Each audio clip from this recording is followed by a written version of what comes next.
Shalom, selamat pagi bagi kita semua. Selamat hari Minggu. Kita bersyukur kepada Tuhan bahwa hari ini hanya oleh karena kemurahan Tuhanlah kita masih ada sampai pada detik ini. Saya menyapa Bapak Ibu jemaat Tuhan yang ada di rumah yang melaksanakan ibadah pada saat ini. Selamat melaksanakan ibadah, kiranya kita dapat beribadah di dalam roh dan kebenaran kepada Tuhan. Dan kita tetap bersemangat bersukacita dalam memuliakan nama Tuhan. Bapak Ibu jemaat yang dikasihi oleh Tuhan, melalui pemberitaan firman Tuhan pada saat ini, kita akan belajar bersama-sama dari firman Tuhan. Namun sebelumnya itu, marilah kita memohon pimpinan Tuhan untuk bisa menuntun kita dalam mengerti kebenaran firman-Nya. Mari kita berdoa. Kita berdoa. Bapa kami yang ada di surga, Bapa kekasih jiwa kami datang bersyukur kepadamu pada pagi hari ini. Kalau kami ada semua karena anugerah Tuhan.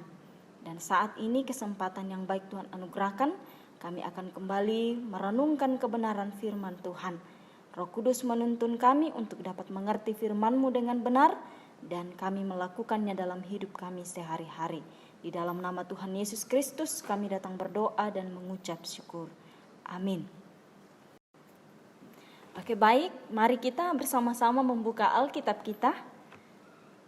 Kita membuka 2 Raja-Raja pasal 20 ayat 1 sampai ayatnya yang ke-7. Firman Tuhan berkata demikian. Pada hari-hari itu Hizkia jatuh sakit dan hampir mati. Lalu datanglah Nabi Yesaya bin Amos dan berkata kepadanya, "Beginilah firman Tuhan, sampaikanlah pesan terakhir kepada keluargamu, sebab engkau akan mati dan tidak akan sembuh lagi." Lalu Hizkia memalingkan mukanya ke arah dinding dan ia berdoa kepada Tuhan, "Ah Tuhan, ingatlah kiranya bahwa aku telah hidup di hadapan-Mu dengan setia dan dengan tulus hati, dan bahwa aku telah melakukan apa yang baik di mata-Mu." Kemudian menangislah Hizkia dengan sangat.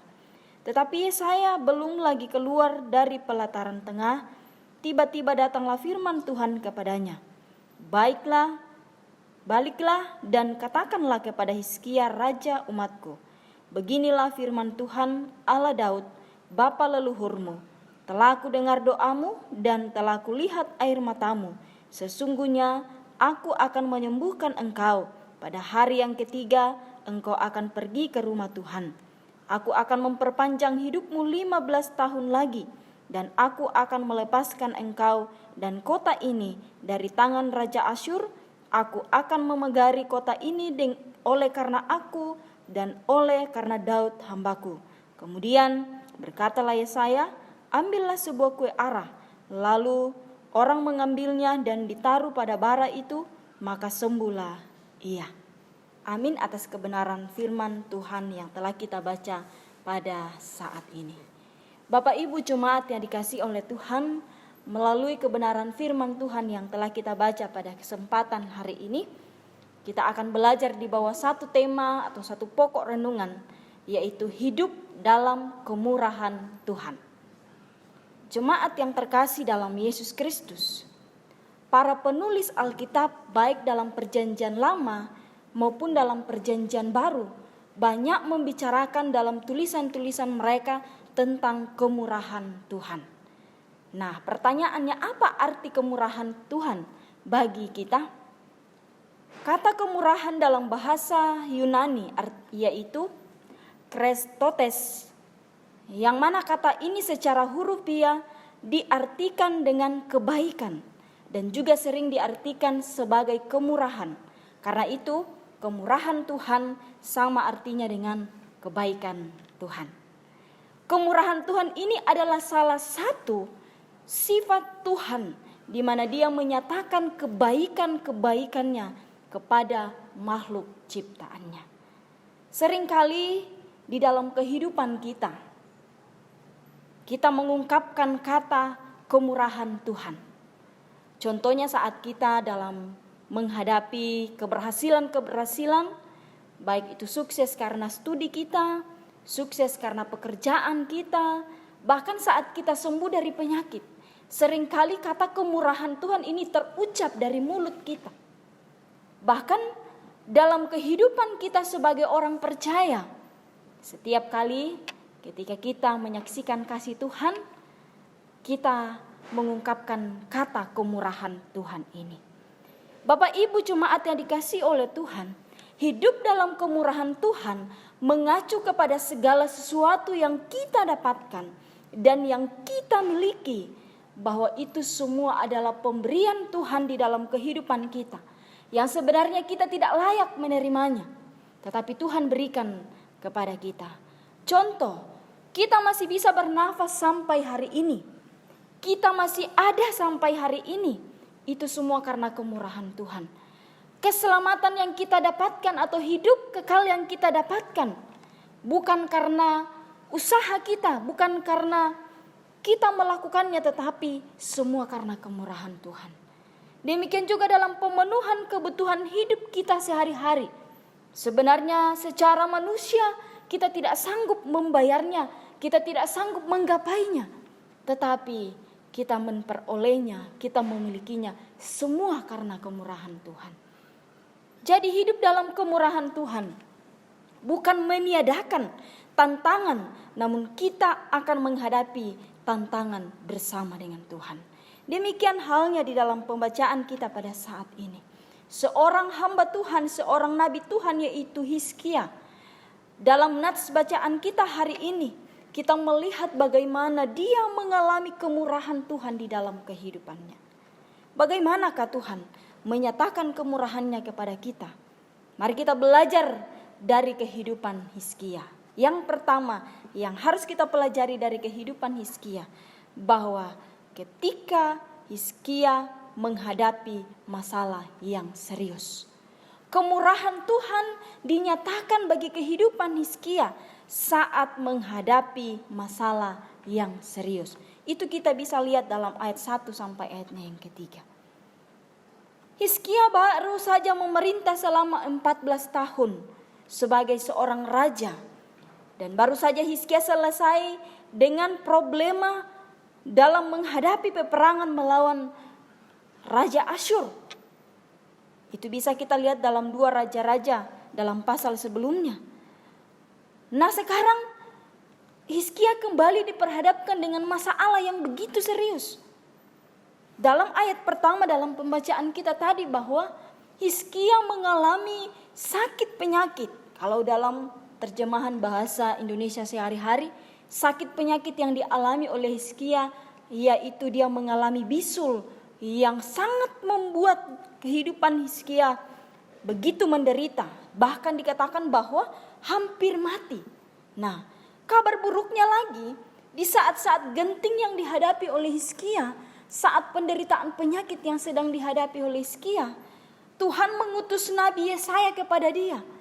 Bukan untuk menghibur, bukan untuk mendoakan Hizkia yang sedang dalam keadaan sakit, tetapi justru Nabi Yesaya datang menyampaikan pesan kepada Hizkia, bahwa sampaikanlah pesan terakhirmu kepada keluargamu, atau uruslah urusanmu cepat, sebab engkau akan mati.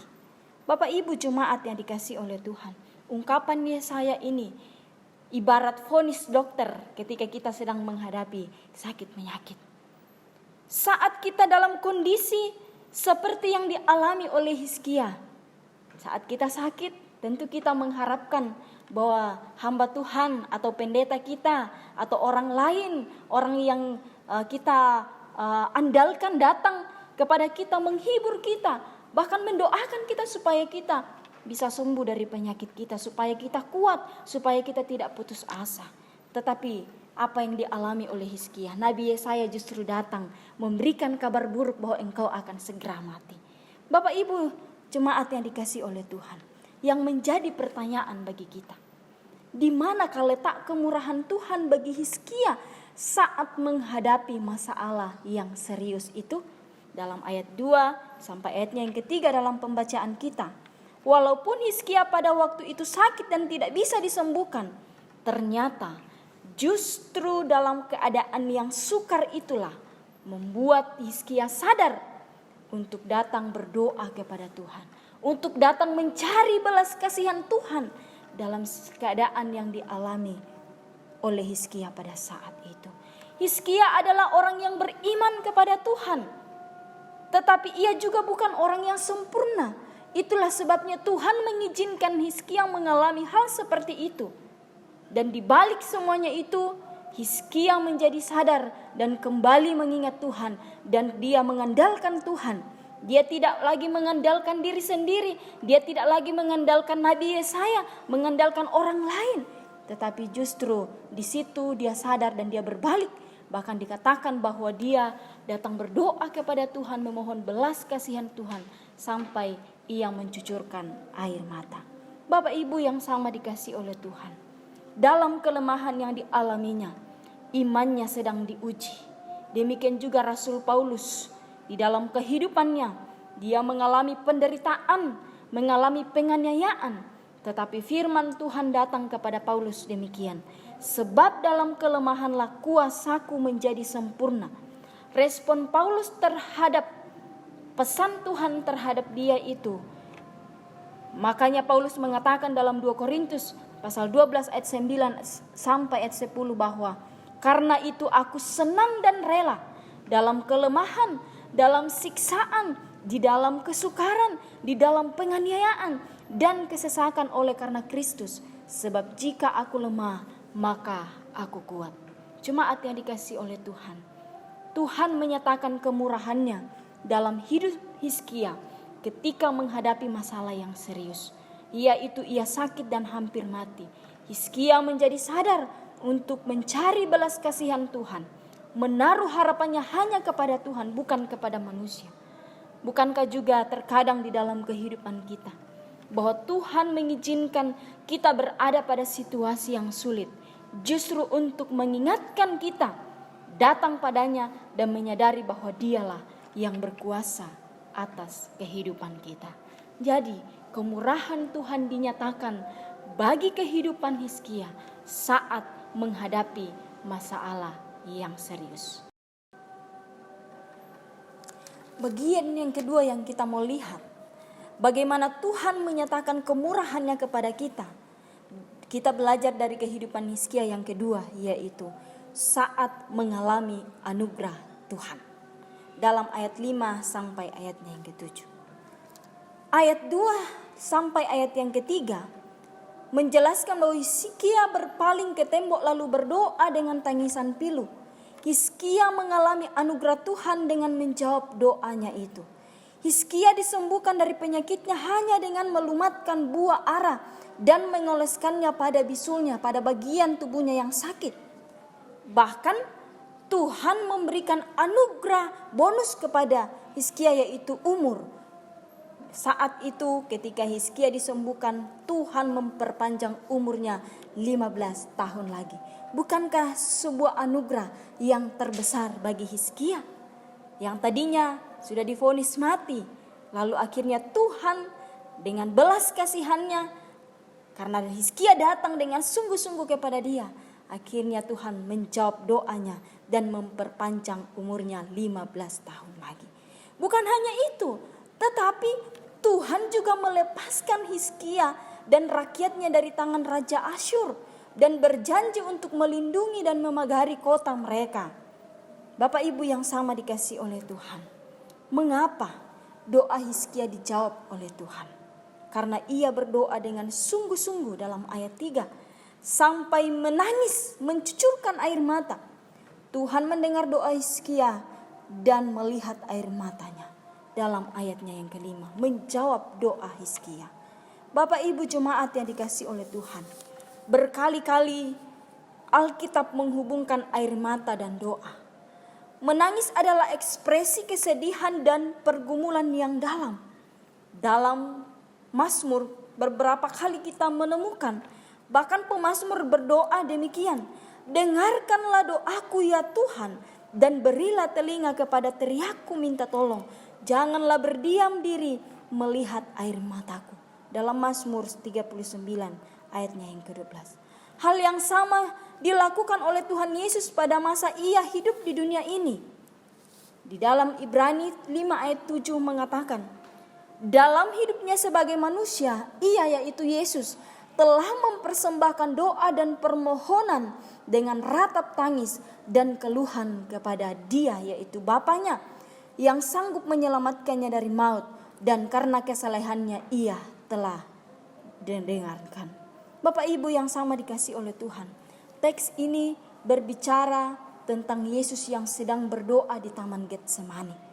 Malam sebelum ia disalibkan, dia berada di bawah tekanan yang besar ketika dosa kita ditimpahkan kepadanya di sana, agar dia membawa dosa kita itu di dalam tubuhnya ke kayu salib,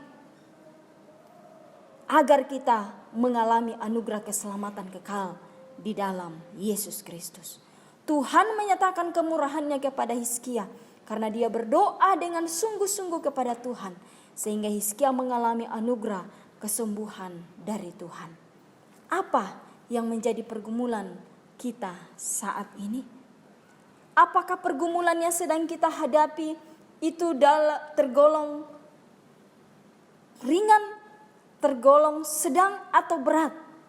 Bapak Ibu yang sama dikasih oleh Tuhan, marilah kita belajar daripada kehidupan Hizkia. Datanglah kepada Tuhan dengan kesungguhan hati. Berdoalah kepada Tuhan dengan sungguh-sungguh memohon belas kasihan Tuhan. Kalau di sini Hizkia datang dengan tangisan pilu, tidak salah juga bagi kita ketika kita menghadapi pergumulan yang berat. Kita datang kepada Tuhan dengan mencucurkan air mata. Kita datang dengan kesungguhan kepada Tuhan. Maka yakinlah bahwa Tuhan akan menyatakan kemurahannya bagi kita. Sebab doa orang yang benar bila dengan yakin didoakan sangat besar kuasanya. Kemurahan Tuhan dinyatakan bagi kehidupan Hizkia saat mengalami anugerah daripada Tuhan. Bagian yang ketiga yang kita mau lihat, bagaimana Tuhan menyatakan kemurahannya kepada kita melalui kehidupan Hizkia, yaitu yang ketiga, bahwa kemurahan Tuhan tidak terbatas dalam kehidupan kita. Tuhan menciptakan dunia ini, tetapi setelah itu ia terus bekerja memegang kendali perjalanan dunia dan memenuhi dunia ini dengan kemurahan atau kebaikannya setiap hari di dalam kehidupan kita. Kemurahan dan kebaikan Tuhan ini dinyatakan dalam seluruh makhluk ciptaannya tanpa terkecuali. Yang pertama, bahwa Tuhan menyatakan kemurahannya kepada tumbuh-tumbuhan. Itu bisa kita lihat dalam Mazmur 104 ayat 16. Dalam terjemahan bahasa Indonesia sehari-hari dikatakan, pohon-pohon Tuhan mendapat hujan berlimpah, pohon cemara Libanon yang ditanamnya sendiri. Di sini kita bisa melihat bagaimana kemurahan Tuhan yang tak terbatas itu dinyatakan kepada ciptaannya, yaitu tumbuh-tumbuhan. Bukankah tumbuh-tumbuhan itu tetap tumbuh subur, tetap indah kelihatan? Itu bukan karena kemampuan kita. Itu bukan karena kemampuan manusia yang terbatas. Ya memang kita merawat, tetapi di dalamnya itu ada kemurahan Tuhan. Hanya karena kemurahan Tuhanlah sehingga tumbuh-tumbuhan itu tetap ada sampai pada saat ini. Kemurahan Tuhan juga dalam ciptaannya bisa kita lihat melalui binatang-binatang yang ada di sekitar kita. Bahwa Tuhan tetap memelihara binatang-binatang itu. Sekalipun mereka tidak punya tangan, tidak punya kaki, tidak punya pikiran untuk dapat bekerja menghasilkan makanan, tetapi mereka bisa hidup Tuhan pelihara, semua karena kemurahan Tuhan. Demikian juga bahwa kemurahan Tuhan dinyatakan kepada manusia secara umum atau secara universal. Kepada manusia secara umum, Tuhan menyatakan kemurahannya secara luar biasa. Bapak Ibu yang sama dikasih oleh Tuhan, bahwa Tuhan telah mendesain tubuh kita ini dan bagian-bagiannya secara luar biasa demi kepentingan dan kebaikan kita bersama-sama. Ia juga mengatur sehingga setiap hari matahari diberikan pada semua yang hidup. Ya, Adakah kita yang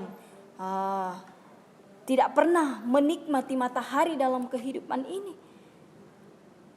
Demikian juga bahwa hujan juga dialami dan dirasakan, dinikmati oleh setiap ciptaannya pada musimnya. Sungguh betapa besarnya kemurahan Tuhan atas hidup kita. Singkatnya bahwa semua berkat jasmani di dalam kehidupan kita ini itu datangnya atau sumbernya hanya dari Tuhan, dan semua karena kemurahan Tuhan kita bisa menjalaninya.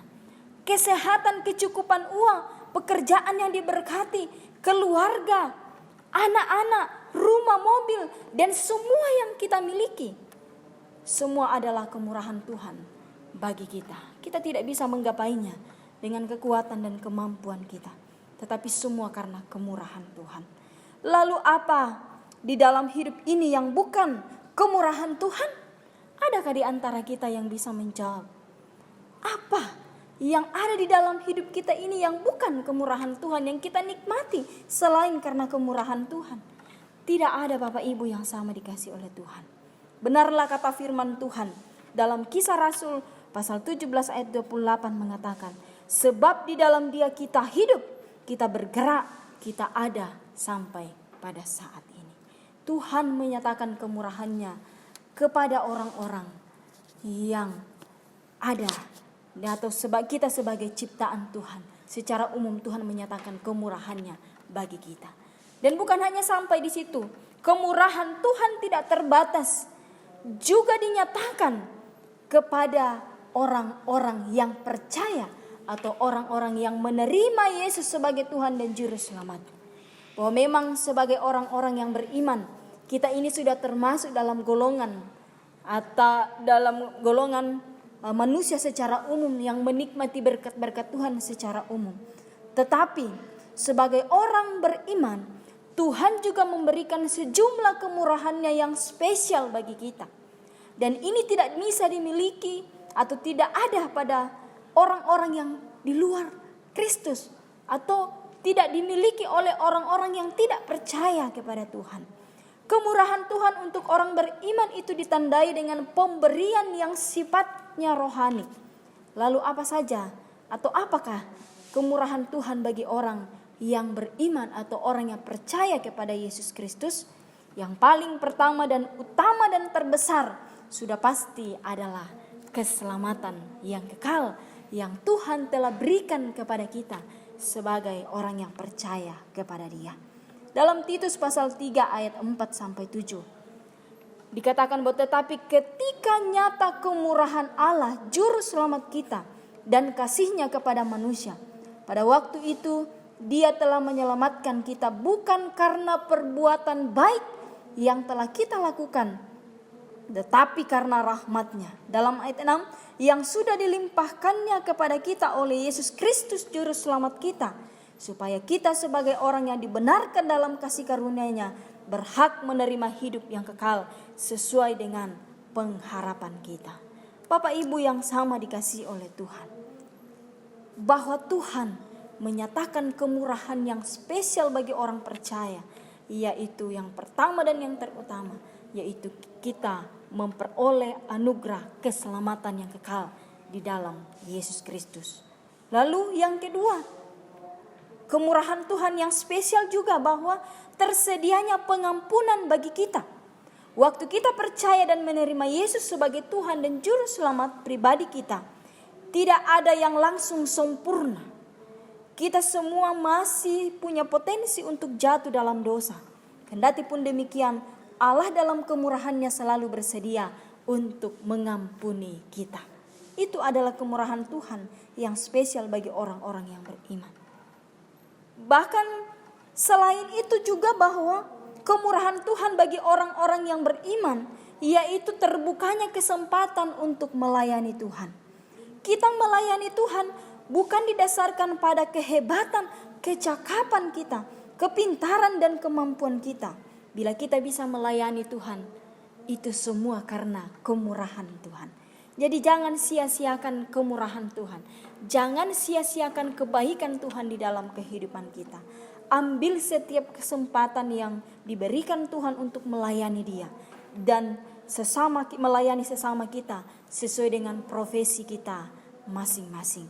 Jemaat yang dikasihi oleh Tuhan, pada kesempatan ini menjadi perenungan bagi kita bersama-sama bahwa adakah satu hal di dalam hidup saudara dan saya yang bukan kemurahan Tuhan?